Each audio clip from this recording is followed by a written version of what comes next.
Hello everyone, क्या हाल है आप सबका। Welcome to our YouTube channel mind जिला। We rise by lifting others. So guys, आज बिल्डिंग मटेरियल और कंस्ट्रक्शन का ही चैप्टर लेके आने वाला हूँ। नया चैप्टर, टिम्बर चैप्टर। बहुत ही इंपॉर्टेंट है एग्जाम पॉइंट ऑफ व्यू से। 1 से 2 क्वेश्चन आपको इसमें से मिलेंगे ही मिलेंगे। इसको भी हम 2 पार्ट में कंप्लीट करेंगे। तो क्वेश्चन स्टार्ट करने से पहले मैं आपको फिर से यही बोलूँगा, अपने घरों में रहिए, stay home, stay safe and stay tunes to my videos. तो गाइस, पहला क्वेश्चन आपकी स्क्रीन पे तो रीड आउट करूँगा, 10 सेकंड्स दूंगा। देखो, जब मैं बोल रहा हूँ 10 सेकंड्स दूंगा तो आप एक बार ट्राई किया करो हर क्वेश्चन को। इससे आपको पता लगेगा कि आप अभी तक कहाँ स्टैंड करते हो, ठीक है।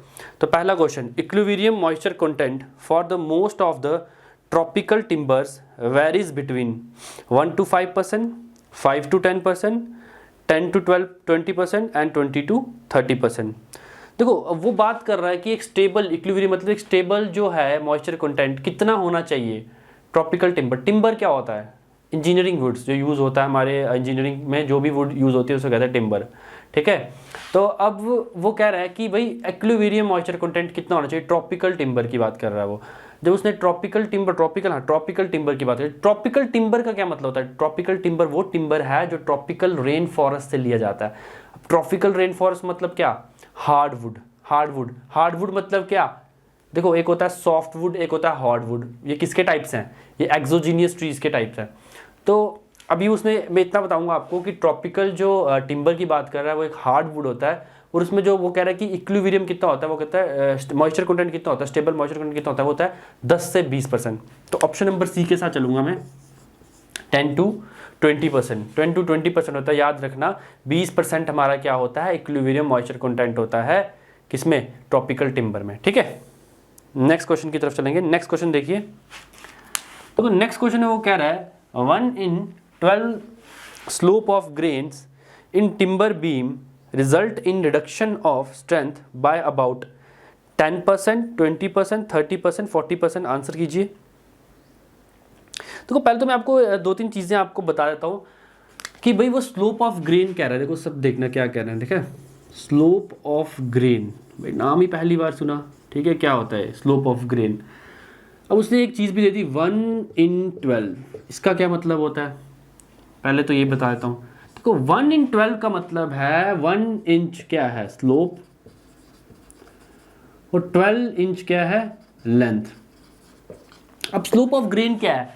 मतलब कई बार क्या होता है, कुछ एबनॉर्मल ग्रोथ यहाँ हो जाती है टिम्बर की, ट्री की, फिर उसको काट लेते हैं, तो मतलब एक स्लोप कॉज हो जाता है उसमें। एक ऐसा भी हो सकता है, नेचुरल से भी होता है। कई बार क्या होता है, हमने उसको जब कन्वर्जन के लिए लिया, कन्वर्जन मतलब साइंग के लिए, काटने के लिए लिया, तो हमने उसको क्या किया, अच्छे से नहीं काटा, थोड़ा सा इम्प्रॉपर हो गया कटिंग, तो उसमें एक स्लोप जनरेट हो गई, ठीक है। अब वो स्लोप 1 in 12 का पूछ रहा है भैया कि अगर 1 in 12 स्लोप जनरेट हो रही है उधर, तो उसमें स्ट्रेंथ का कितना रिडक्शन होगा। सपोज स्ट्रेंथ, एक मेरे पास टिम्बर है, उसकी 100% स्ट्रेंथ है, ठीक है। 100% उसकी स्ट्रेंथ है, तो वो एक अच्छा टिम्बर है, उसमें कोई रिडक्शन हो ही नहीं रहा स्ट्रेंथ का। अब क्या हुआ कि एक टिम्बर है, मैंने उसको काटा, और काटने के बाद उसकी स्लोप आई 1 in 12। देखना, समझना इस पॉइंट को। 1 in 12 उसकी स्लोप आई। अब उसकी स्ट्रेंथ कितनी है? 1 in 12 पे स्ट्रेंथ कितनी देता है वो? 80%। अगर एग्जाम्पल बता रहा हूँ मैं, 70% देता है। 1 in 12 पे वो स्ट्रेंथ कितनी देता है? 70% स्ट्रेंथ देता है।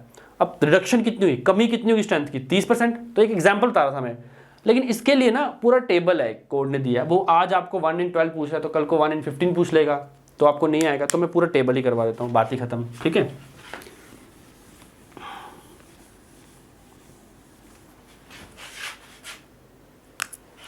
एक चीज मैं आपको और एक नोट में लिखाना चाहता हूँ, ठीक है, याद रखना, इसको लिख लेना। When loading is parallel to grain, the strength is maximum. देखो, जो लोडिंग होती है, कोई भी किसी भी तरह की लोडिंग लग रही है, जब वो पैरेलल होगी ना ग्रेन्स के, तब भी हमारी स्ट्रेंथ क्या होगी? मैक्सिमम। ग्रेन्स क्या? जो टिम्बर को काटते काटते उसमें जो ग्रेन्स होते हैं, ठीक है। तो वो कह रहा है कि भाई उसके साथ पैरेलल होगा तो स्ट्रेंथ हमारी मैक्सिमम होगी। पहला पॉइंट ये दिमाग में हमेशा रखना कि जो टिम्बर की स्ट्रेंथ है वो कब मैक्सिमम होगी? जब उसकी लोडिंग क्या होगी? पैरेलल टू ग्रेन, ठीक है। ये पॉइंट हो गया, इसको नोट डाउन कर लो, ठीक है। अब एक टेबल है, ठीक है, वो टेबल पूरा बना लो। देखो, टेबल है स्लोप ऑफ ग्रेन, ठीक है, एक साइड ये आ जाएगा, एक साइड लिख देते हैं बेंडिंग और टेंशन पैलेट टू ग्रेन, ठीक है। या फिर जैसे बेंडिंग और टेंशन लग रही है पैलेट टू ग्रेन, लोडिंग, अब ये दो टाइप की लोडिंग होती है, बेंडिंग, टेंशन, कंप्रेशन, ठीक है। तो अब कंप्रेशन लग रही है, अगर कंप्रेशन पैलेट, ये 1 मतलब पैलर है, ठीक है, पैलेट टू ग्रेन, ठीक है। अब मैं आपको सारी स्लोप्स करवा देता हूँ, ठीक है। अब वो अगर पूछे 1 in 6, ठीक है, 1 in 8, ठीक है, 1 in 10, 1 in 12, 1 in 14, 1 in 15, ये तो नहीं चला गया, ठीक है, अभी है 115 का 1 in 16, और कैमरे के नीचे तो नहीं आ जाए, ठीक है, 1 in 16, 1 in 18, ठीक है, इधर 1 in 20 में इधर कर देता हूँ, ठीक है, 1 in 20 टॉप पे कर लेता हूँ, ठीक है, इधर कर लेता हूँ 1 in 20,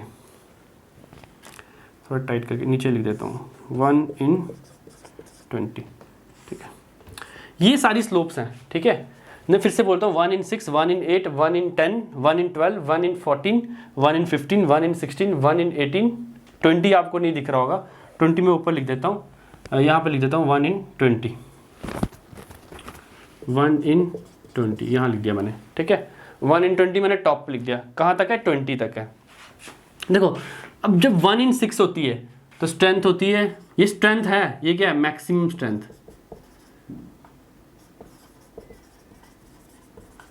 ठीक है, ये क्या है, maximum strength, slope of grain की। जब 1 in 6 होती है तो स्ट्रेंथ होती है 40, 1 in 8 होती है तो 53, 61, 12 में होती है 69, ठीक है, 14 में होती है 74, 76, ये होती है 76 के बाद 80, 85 और 20 पे होती है 100, ठीक है, 20 पे क्या होती है, 100। देखो अगर स्लोप, समझना इस टेबल को, मिसअंडरस्टैंड मत करना। देखो अगर स्लोप 1 in 6 है, अगर स्लोप क्या है 1 in 6 है, तो स्ट्रेंथ कितनी होगी, रिडक्शन नहीं है अभी, रिडक्शन की क्वेश्चन को भूल जाओ, अभी ये टेबल देखो। अगर स्लोप ऑफ ग्रेन क्या होगी 1 in 6, तो स्ट्रेंथ कितनी देगा, 40, कब, जब बेंडिंग और टेंशन होगी, ठीक है। अगर 1 in 8 स्लोप होगी तो स्ट्रेंथ कितनी देगा, 53, 1 in 10 स्लोप होगी तो स्ट्रेंथ कितनी देगा, 61, 1 in 12 स्लोप होगी तो स्ट्रेंथ कितनी देगा, 69, ठीक है। ऐसे कहते कहते फुल स्ट्रेंथ कब देगा, 1 in 20, जब हमारी स्लोप क्या होगी 1 in 20 होगी तो फुल स्ट्रेंथ कितना देगा, 100, तब देगा, ठीक है। वैसे ही अभी ये लोड कौन सा था, बेंडिंग और टेंशन। अब अगर कंप्रेशन की बात करें तो पहला अपने पास अगर 1 in 6 की बात करें तो 56, 1 in 8 की बात करें तो 66, 1 in 10 का 74 है, 1 in 12 का है 82 और 1 in 14 का है 87 और 1 in 15 पे ये 100 हो जाता है। कौन सा, कंप्रेसिव स्ट्रेंथ 1 in 15 पे होता है 100। ये टेबल में साइड हो जाता हूँ, आप स्क्रीनशॉट ले लो, इसको देख लेना। अब ये जो वो क्वेश्चन में पूछा, उसने क्वेश्चन में पूछा भाई जब स्लोप ऑफ ग्रेन 1 in 12 है, ये पूछा 1 in 12 है तो रिडक्शन इन स्ट्रेंथ कितनी होगी, रिडक्शन मतलब कमी, स्ट्रेंथ में कमी कितनी होगी, तो वो होगी 30%, क्योंकि यहाँ क्या है 69। हालांकि उसने ये बोला नहीं है कि बेंडिंग, टेंशन, कंप्रेशन, कुछ नहीं बोला, ठीक है, हालांकि उसने ये सब बोला नहीं, बट हमने 1 in 12 बोला तो हमने इसलिए बेंडिंग और टेंशन में लिया और कितना आ गया 30%। तो ऑप्शन नंबर हम किसके साथ चलेंगे, 30% कौन सा ऑप्शन है, सी ऑप्शन, तो सी इज द राइट आंसर, ठीक है। इस टेबल को नोट डाउन कर लो, कंफ्यूज नहीं होना, टेबल को अब आपको लर्न ही करना पड़ेगा कि कितने पे रेशियो पे कितना होगा, कितनी स्ट्रेंथ होगी, ठीक है। मैंने आपको पूरा टेबल बता दिया है। इसमें से बड़े सारे क्वेश्चन आ सकते हैं, जैसे वो पूछ सकता है कि 1 in 20 पे स्ट्रेंथ क्या होगी, मैक्सिमम होगी, ठीक है, 1 in 15 में कंप्रेशन में मैक्सिमम होगी, ठीक है। तो मैं इसको रब डाउन कर देता हूँ, ठीक है। तो नेक्स्ट क्वेश्चन देखिए, ऑप्शन नंबर सी है इसका आंसर, ठीक है। नेक्स्ट क्वेश्चन देखिए, पढ़िए इसको, रीड आउट कीजिए। नेक्स्ट क्वेश्चन में क्या कह रहा है वो, देखो नेक्स्ट क्वेश्चन में कह रहा है the best time for felling a tree is mid summer और mid winter because cheap labour is available in this period, sap is at rest, timber becomes hard, timber becomes soft. देखो felling का मतलब यहां से क्या है, selling का मतलब कि पेड़ को काट रहे कब है। मैं आपको पूरा कॉन्सेप्ट इससे पहले एक कहानी सुनाता हूं, ठीक है। फेलिंग ऑफ ट्री हम कब करते हैं, बेचेंगे तभी जब काटेंगे ना, बेचेंगे तो तभी जब काटेंगे। तो फेलिंग ऑफ ट्री हम कब करते हैं, जब ट्री हमारा क्या हो गया हो, मैच्योर हो गया हो, मैच्योरिटी लेवल पे पहुंच गया हो। अगर अंडर मैच्योर होगा तो प्रॉब्लम है, अगर ओवर मैच्योर होगा तो प्रॉब्लम है। ओवर मैच्योर होगा तो क्या होगा, डिके हो जाएगा, जल्दी, अंडर मैच्योर होगा तो क्या होगा, कमजोर होगा। ठीक है, अब मैच्योरिटी एज क्या है, पहला क्वेश्चन तो यही पूछ लेता है कि मैच्योरिटी एज क्या है ट्री की, 50 to 100 ईयर्स, 50 साल से 100 साल के अंदर अगर ट्री है तो उसका क्या है, मैच्योरिटी एज है। ठीक है, मैं लिख देता हूं यहाँ पे, आप नोट डाउन कर लो, 50 to 100 ईयर्स क्या है उसकी मैच्योरिटी एज।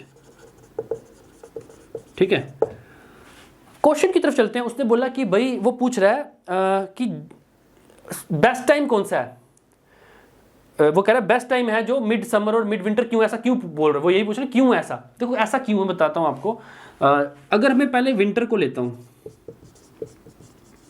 ठीक है, अब मुझे एक बात बताना, जब विंटर्स होते हैं, विंटर में क्या होता है, जो ट्री है हम उसको काटते हैं, कौन से एरिया में, प्लेन एरिया में या हिली एरिया में, प्लेन एरिया में, ये भी पूछ लेता है वो, कौन से एरिया में, प्लेन एरिया में। एक क्वेश्चन ये बन जाता है। ठीक है, अब समर में क्यों काटते हैं, समर में कहाँ काटते हैं, हिली एरिया में।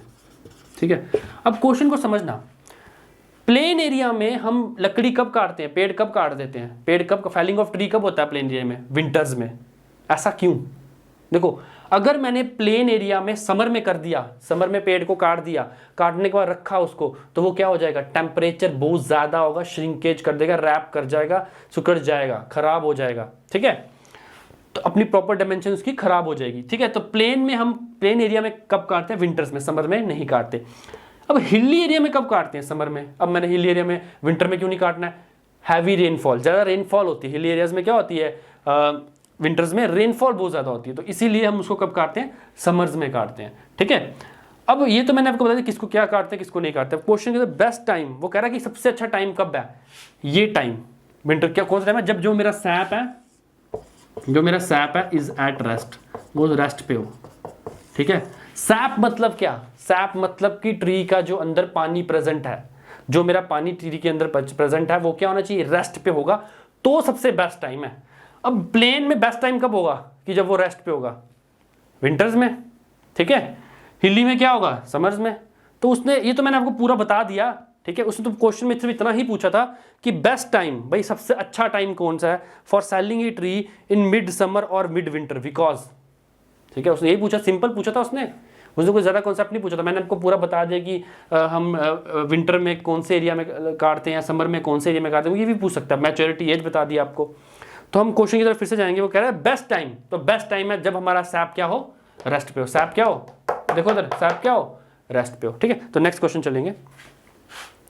वो कह रहा है plywood has great stiffness and strength across the grain, along the grain both A and B, none of above. ठीक है, पहले तो मैं आपको एक बात बताता हूँ, प्लाईवुड जो है इसका ऑप्शन तो पहले सी है, बोथ ए एंड बी।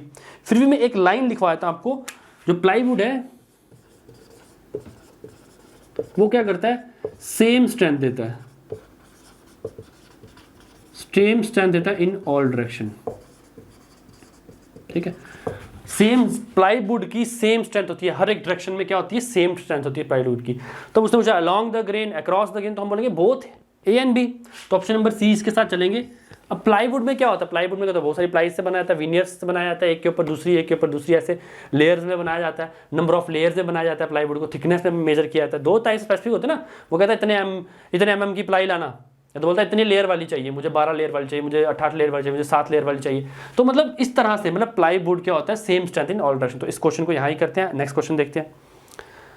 वो कह रहे हैं विच of the following is in timber is caused by fungus. देखो वो कह रहा है कि फंगस से ऐसा कौन सा है भैया, ऐसा कौन सा डिफेक्ट है टिम्बर में जो फंगस होता है, upset, foxiness, dry rot and shakes. अब ये बाकी क्या होते हैं इसको अगले भी ऑब्जेक्टिव्स आएंगे उसमें पढ़ेंगे, पर इतना बता दो, जब वो फंगस की बात करेगा, जब वो फंगस की बात कर तो याद रखना एंड में क्या लगा होगा, रॉट। क्या लगा होगा, रॉट। कौन कौन से मैं लिख देता हूं, ड्राई रॉट, ठीक है, ब्राउन रॉट, वेट रॉट, ठीक है, वाइट रॉट या फिर हर्ट रॉट। ये सारे जो क्या है डिफेक्ट्स हैं किसके, फंगस के साथ। तो एंड में क्या लगा, रॉट रॉट रॉट रॉट लगा ना। तो याद रखना जब फंगस की बात करेगा तो एंड में क्या लगेगा, रॉट। तो ऑप्शन नंबर के साथ चलेंगे, C option is the right answer for this question. So move toward the next question. वो कह रहा है the wood preservative creosote is derived from, ठीक है।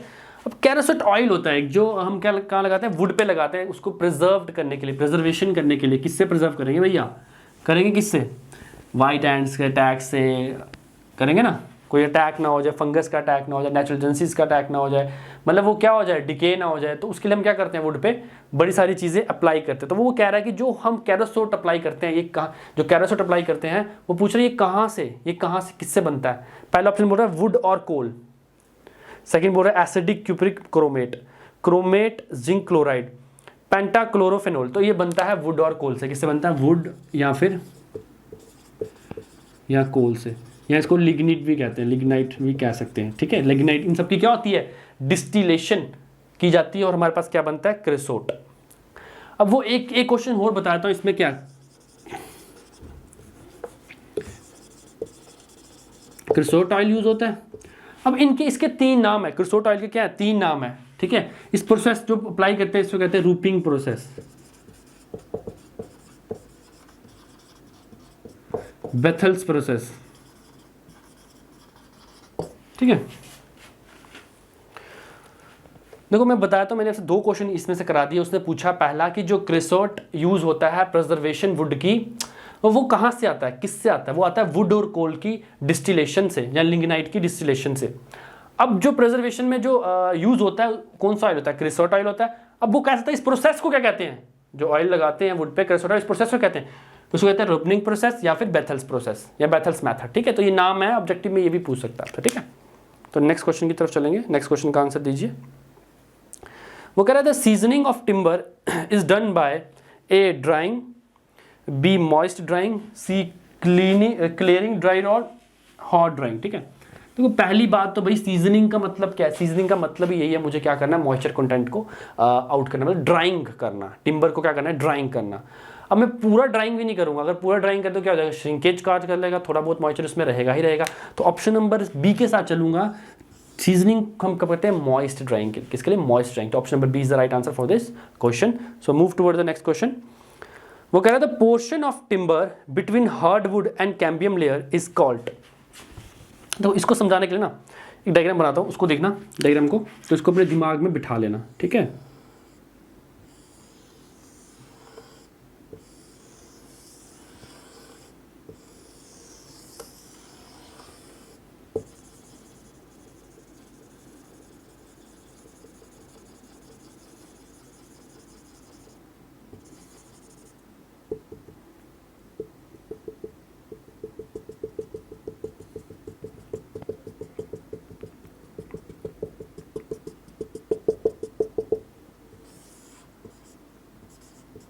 ठीक है, तो सेंटर पोर्शन होता है ये क्या है, एक क्रॉस सेक्शन है। मैंने पेड़ को क्या कर दिया, काट दिया, काटने के बाद उसकी क्रॉस सेक्शन है, जब आप पेड़ को काटते हो उसके बाद की जो क्रॉस सेक्शन है उसके नाम बता रहा हूँ, ठीक है।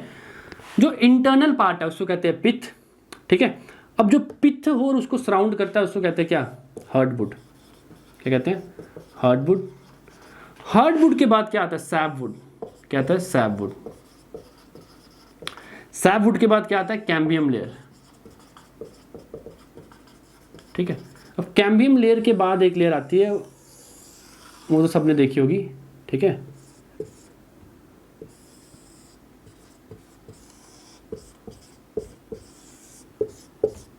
बार्क, जिसको कहते हैं, क्या कहते हैं, ये इसको इनर बार कह देता हूं मैं,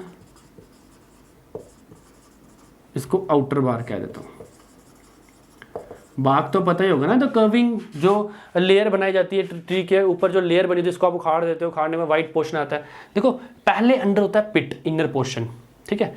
एक और चीज पूरी डायग्राम बनाता है इसमें, जो इसमें एक चीज और होती है, इसको कहते हैं मेडुलर रेस, कहते हैं मेडुलर रेस।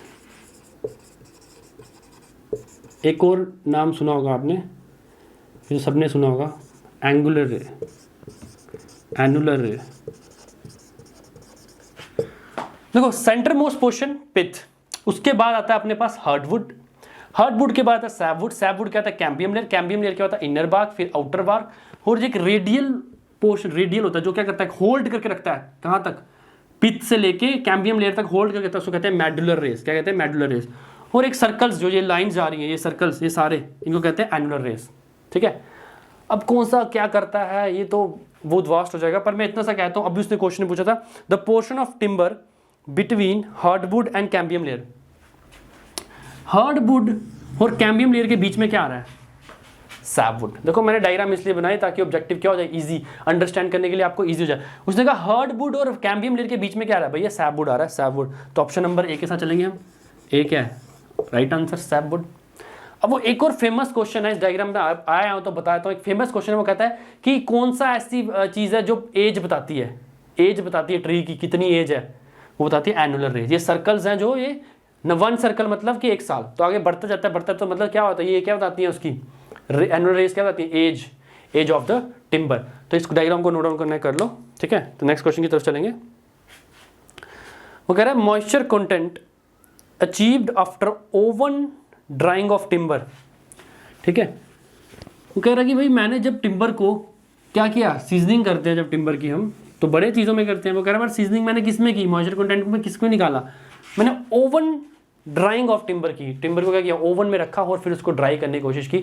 तो कितना मॉइस्चर कंटेंट में ब्रॉड कर सकता हूँ, 15% तक मैं उसको ब्रॉड कर सकता हूँ, 15% तक ब्रॉड कर सकता हूँ, मतलब कि ऑप्शन नंबर सी के साथ चलेंगे, ठीक है। नेक्स्ट क्वेश्चन देखिए। वो कह रहा है the defects in growth of timber is called shakes, checks, both A and B and N of. तो जो भी डिफेक्ट्स है ना, चेक्स तो कोई डिफेक्ट नहीं, डिफेक्ट कौन सा है, ग्रोथ ऑफ टिम्बर का डिफेक्ट शेक्स। कौन सा, शेक्स। शेक्स क्या होता है, वो डिफेक्ट होता है जब उसके शेप और साइज में क्या है चेंज आना शुरू हो जाए, ठीक है, लॉन्गिट्यूडनली ट्रांसवर्स कोई चेंज आना शुरू हो गए, उसको कहते हैं हम शेक्स, ठीक है। अब बड़े टाइप के शेक्स होते हैं, cup shake, ring shape, heart shape, ठीक है, स्टार शेप। तो ऑप्शन नंबर ए के साथ चलेंगे, option number A is the right answer for this question. Next question की तरफ देखो, आ गए सारे शेक जो मैंने बताया था आपको स्क्रीन पे हैं। वो कह रहा है the radial splits which are wider on the outside of the log and narrower towards the pith are known as. तो एक काम करते हैं, सबकी डायग्राम बना लेते हैं, ईजी हो जाएगा। डायग्राम से मैं आपको तीनों के तीनों करवा देता हूँ, ठीक है, हार्ट शेक, स्टार शेक और कप शेक, ठीक है। पहले हार्ट शेक को देखेंगे।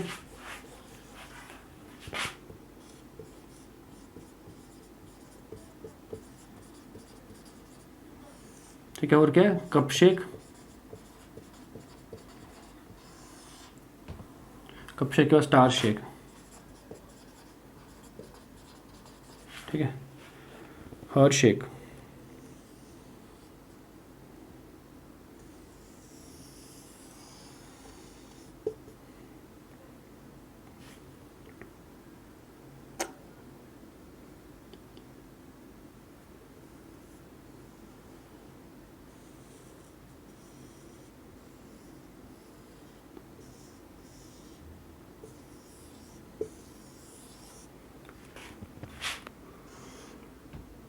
कप शेक, ठीक है। डायग्राम में इसलिए बनाता हूँ क्योंकि डायग्राम से क्या होता है, आपके माइंड में क्वेश्चन ज़्यादा देर तक रहता है, ठीक है। स्टार शेक,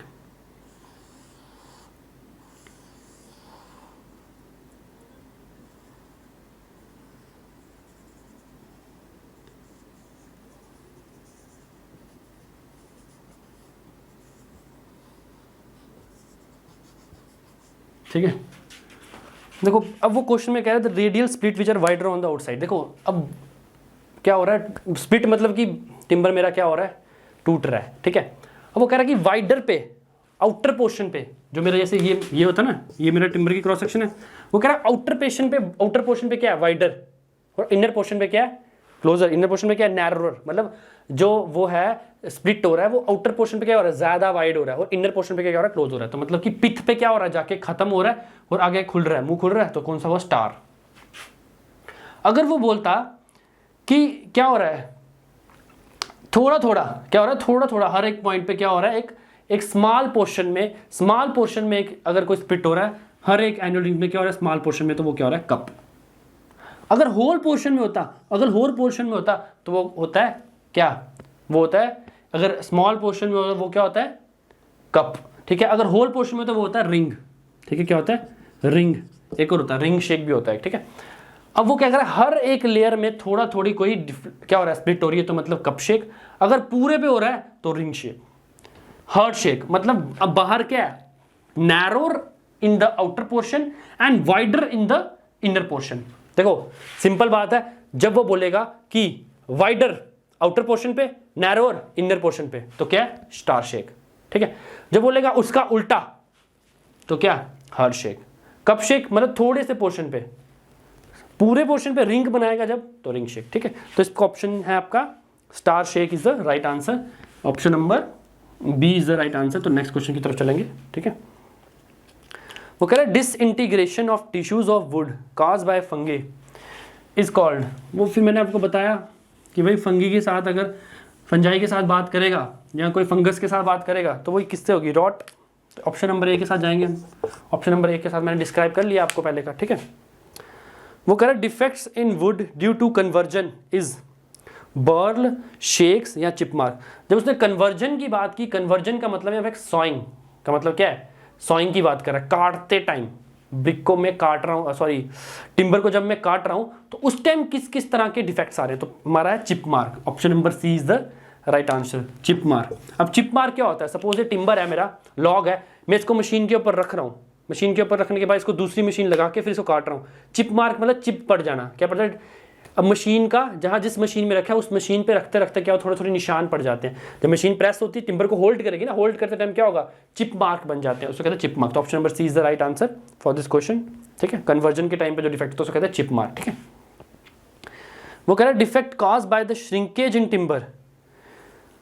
अब श्रिंकेज कब होगी टिम्बर में, खुद सोचो। अब टिम्बर में जब क्या होगी, मैं मॉइस्चर कंटेंट को कम करने की कोशिश करूंगा, मतलब सीजनिंग प्रोसेस। तो ड्यू टू सीजनिंग प्रोसेस कौन कौन से डिफेक्ट्स देखने को मिल सकते हैं, ये सारे मिलते हैं। कप मिलता है, वो मिलता है, क्रूक मिलता है, ट्विस्ट मिलता है। कप मिलता है मतलब क्या, वाइडर वेट पे क्या हो जाएगा, चेंज हो जाएगा, किसी ना किसी शेप में चेंज होना। ये डायमेंशन जो सारे कप वो क्रूक ये क्या है, ये डिस्ट क्या मतलब है कि शेप उसकी क्या हो रही है, चेंज होती जा रही है। ठीक है, किसके कारण, जब उसमें से क्या हो रहा है, मॉइस्चर कंटेंट को निकाल रहे हैं। कौन सा प्रोसेस कर रहे हैं, सीजनिंग प्रोसेस जब पूरा फॉलो अप कर रहे हैं। तो ऑप्शन नंबर डी के साथ जाऊंगा इस क्वेश्चन में, option number D is the right answer. देखो अब क्वेश्चन में वो कह रहा है the trees yield hard would is शीशम, चीर, देवदार, पाइन। देखो हार्ड वुड की बात कर रहा तो शीशम सबसे नंबर 1 पे है, सबसे ज्यादा हार्ड वुड शीशम से होता है, सबसे स्ट्रेंथ भी शीशम देता है। बाकी तीनों के तीनों कौन से हैं, सॉफ्ट वुड। तो ऑप्शन नंबर ए से चलूंगा। अब ये सर ये तो लर्न करना पड़ेगा कि कौन सी चीर किस में आता है, टी किस में आता है, शीशम किस में आता है, सॉफ्ट वुड है, हार्ड वुड है, ये पूरा आपको पता होना चाहिए। ठीक है, तो नेक्स्ट क्वेश्चन की तरफ चलेंगे। वो कह रहा है the sports goods are made from, जैसे अपना हॉकी का डंडा हो गया, बैट हो गया क्रिकेट का, कोई भी स्पोर्ट का कोई भी गुड्स जो लकड़ी वाला टिम्बर का यूज होता है वो कौन सी लकड़ी से बनता है, होता है मलबरी से। किससे बनता है, मलबरी। तो ऑप्शन नंबर डी के साथ जाऊंगा मैं, मलबरी के साथ। अब अगर क्वेश्चन में ट्विस्ट देखो, अगर वो बोल देता कि कौन सी ऐसी सॉफ्ट वुड है, कौन सी ऐसी सॉफ्ट वुड है जो स्पोर्ट्स गुड्स में यूज होती है, तो देवदार। कौन सी, देवदार।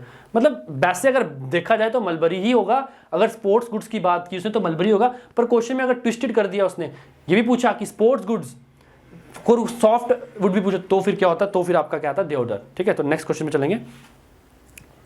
वो कह रहा है plywood is obtained from, plywood is obtained from teak wood, structural wood, bamboo, commonly available. ये तो पता ही होगा, प्लाईवुड किससे बनती है, टीक से, टीक वुड से। तो ऑप्शन नंबर ए के साथ चलेंगे, teak wood is the right answer. ठीक है, तो नेक्स्ट क्वेश्चन वो कह रहा है the plywood has a good strength along the panel only, plywood has a good strength along the panel only, greater impact resistance, tendency to split in the plan of panel, tendency to bend easily। देखो मैंने आपको पहले बोला plywood एक ऐसी चीज है जो अपनी स्ट्रेंथ क्या देती है, सारी की सारी क्या देती है, सेम। हर डायरेक्शन में प्लाईवुड की स्ट्रेंथ क्या होती है, बिल्कुल सेम, डिट्टो होती है। ठीक है, तो अब इसमें जो ऑप्शन है वो एक ही मानता हूं मैं कि greater impact resistance, plywood has greater impact resistance. तो ऑप्शन नंबर बी के साथ चलूंगा मैं, option number B is the right answer for this. ठीक है, तो नेक्स्ट क्वेश्चन देखिए आपकी स्क्रीन पे, वो कह रहा है the plywood made by binding together thin wooden sheets in such a way that the angle between the grains of any layer to the grain of adjacent layer is। देखो plywood बनती कैसे, पहले जैसे ये मेरा क्या है, एक प्लाई है, उसके ऊपर लेयर है, उसके ऊपर दूसरी, फिर तीसरी, इस तरह से क्या प्रेशर अप्लाई किया था। प्रेशर कितना 0.7 न्यूटन पर एम स्क्वायर से 40 न्यूटन एम स्क्वायर का प्रेशर अप्लाई किया था। ठीक है, अब एक चीज़ मैं आपको बताता हूँ, जो प्लाईवुड है उसमें नंबर ऑफ लेयर्स हमेशा ऑड होंगी, नंबर ऑफ लेयर्स हमेशा ऑड होंगी, और मिनिमम कितने, 3 लेयर, सॉरी 3 लेयर तो होनी चाहिए, और मिनिमम कितनी, 3 लेयर, और नंबर ऑफ लेयर्स कितनी होनी चाहिए, हमेशा ऑड होंगी, कभी भी इवन नहीं होंगी, हमेशा क्या होंगी, ऑड होंगी। ठीक है, तो और साथ में साथ जो ग्रेन, एक ग्रेन दूसरे के एडजेसेंट लेयर के साथ, वो क्या होगा, परपेंडिकुलर। क्या होगा, परपेंडिकुलर। तो ऑप्शन नंबर डी के साथ चलूंगा मैं, 90 डिग्री। इसमें क्या पूछ रहे हो, परपेंडिकुलर, तो मतलब 90 डिग्री। ठीक है, नेक्स्ट क्वेश्चन की तरफ चलो। In which of the following pairs of tree both trees yield soft wood. देखो इनमें से ऐसा वो कह रहा है कि कौन से दो हैं जो दोनों के दोनों कौन से हैं, सॉफ्ट वुड है, सॉफ्ट वुड। तो ये आपको लर्न करना पड़ेगा सारा। देवदार और शीशम, शीशम क्या है हमारा, हार्ड वुड है, देवदार क्या है, सॉफ्ट वुड, नहीं है दोनों। चीर और सॉल, ये भी क्या नहीं है। सॉल और टीक, ये क्या है, ये दोनों कौन सी है, सॉल और टीक, ये दोनों हार्ड वुड हैं, तो उसने सॉफ्ट वुड पूछा है। तो चीर और देवदार, चीर और देवदार क्या है हमारा, दोनों की दोनों क्या है, सॉफ्ट वुड। तो ऑप्शन नंबर डी के साथ चलेंगे हम। ठीक है, अब वही क्वेश्चन आ गया, plywood specified which of the following. तो मैंने बता दिया आपको कि प्लाईवुड दो तरीके से फॉलो किया जा सकती है, यहाँ तो हमारे पास नंबर ऑफ लेयर्स है, यहाँ तो थिकनेस है। तो ऑप्शन नंबर डी के साथ चलेंगे इसमें भी। Option number D is the right answer. Plywood को हम, जैसे आप बाजार में प्लाईवुड लेने, स्पेसिफिकेशन मतलब कैसे हम स्पेसिफाइड करते हैं, जब लेने जाते हो क्या कहते हो, इतने mm की देना, इतने लेयर्स की देना। तो दो टाइप्स में हम करते हैं, एक नंबर ऑफ लेयर्स में और थिकनेस दोनों में। ठीक है, वो कह रहा है due to attack of dry rots the timber cracks, twist, shrinks, reduce to powder. देखो जब भी फंगस का अटैक होगा ना, कीड़े मकोड़े जब अटैक करेंगे किस पे, लकड़ी पे, तो वो क्या करती है, टेढ़ी मेढ़ी शेप थोड़ी ना होती है, वो तो क्या होती है, पाउडर फॉर्म में बन जाती है। तो reduce to powder, option number D. ठीक है, reduce to powder. Next question देखिए, वो कह रहा है the piece of sawn timber dimension do not exceeds 5 cm either in breadth or in thickness is known as। ठीक है, इस क्वेश्चन को कर लेता हूँ, उसके बाद दो तीन चीज़ें आपको बताऊंगा इंपॉर्टेंट, वो नोट डाउन कर लेना। इसका जो आंसर है वो है बैटन। देखो वो कह रहा है कि जब मैंने टिम्बर को काटा, सॉन मतलब काटना, काटा, उसकी dimension does not exceed 5 centimetre either in breadth और इन थिकनेस। देखो काटने के बाद उसकी जो डायमेंशन मिलेगी मुझे, समझो टिम्बर को मैंने काटना है, इसकी डायमेंशन जो मिलेगी वो ना ही 5 सेंटीमीटर को क्या करेगा, एक्सीड करेगा, ना ही किस में, विड्थ में, ना ही थिकनेस में। तो दोनों में क्या रहेगा, 5 सेंटीमीटर से कम ही होगा, एक्सीड नहीं करेगा। ठीक है, डज नॉट एक्सीड है, डू नॉट एक्सीड है तो नहीं करेगा, तो वो उसको कहते हैं बैटन। क्या कहते हैं, बैटन। ठीक है, तो ऑप्शन नंबर डी, यहाँ पे भी आंसर क्या रहेगा, ऑप्शन नंबर डी रहेगा। ठीक है, अब 3-4 नाम मैं आपको और बता देता हूँ, जो डायमेंशन वो पूछ लेता है कई बार, मैं लिखा के बता देता हूँ। ठीक है, पहला इसमें वॉल्क है। ठीक है, ठीक है, एक आपने सुना होगा स्ट्रिप, लकड़ी की स्ट्रिप बनाई जाती है। बैटन तो आपको पता लग गया। एक होगा बोर्ड। ये 3 चीजें पूछा जाता है, 4 चीजें पूछता है वो हमेशा, बॉल, स्ट्रिप या बोर्ड या बैटन। बैटन की डेफिनेशन जो इस पे है वो है D, option is the right answer for this question. अगर आपको वो पूछ लेता है वॉल, तो याद रखना exceeds 5 centimetre in one direction and 20 centimetre in another. मैं लिख देता हूं यहां पे,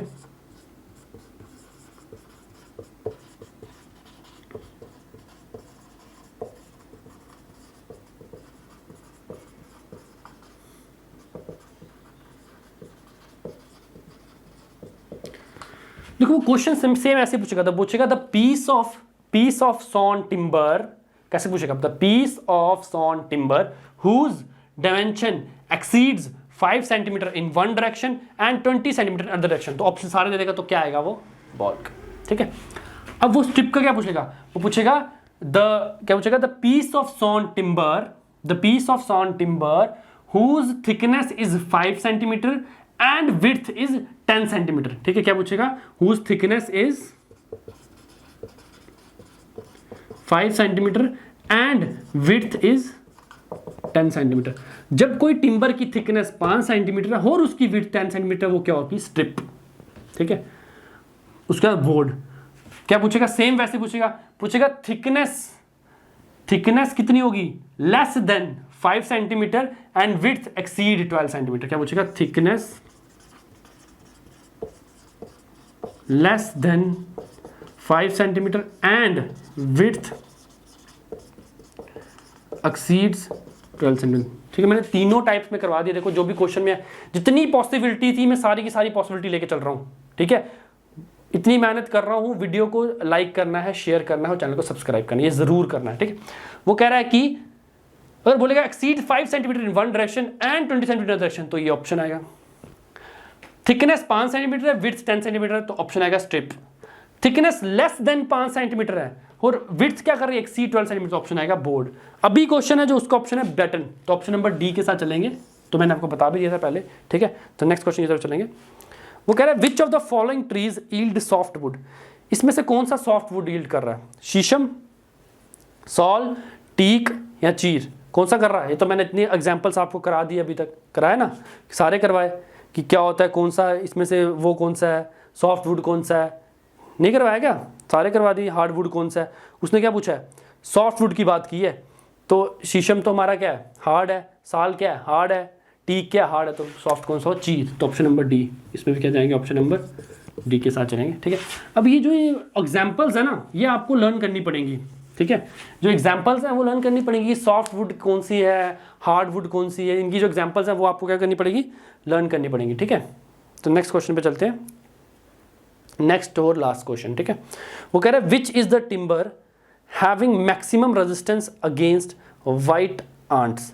वो कह रहा है ऐसी कौन सी टिम्बर है इनमें से जिसकी मैक्सिमम रेजिस्टेंस है वाइट आंट्स, मतलब कि क्या होगा, जो वाइट एंड्स मतलब क्या, चींटियाँ, जो कीड़े होते हैं वो अटैक कर रहे हैं, ऐसी कौन सी है जिस पे मैक्सिमम रेजिस्टेंस है? वो ऑब्वियस सी बात है, कौन सी होगी? वो कौन सी होगी? मैक्सिमम रेजिस्टेंस किसकी होगी? शीशम की, क्योंकि सबसे ज़्यादा स्ट्रेंथ किसकी है? उसकी है। तो ऑप्शन नंबर बी के साथ चलेंगे, ठीक है।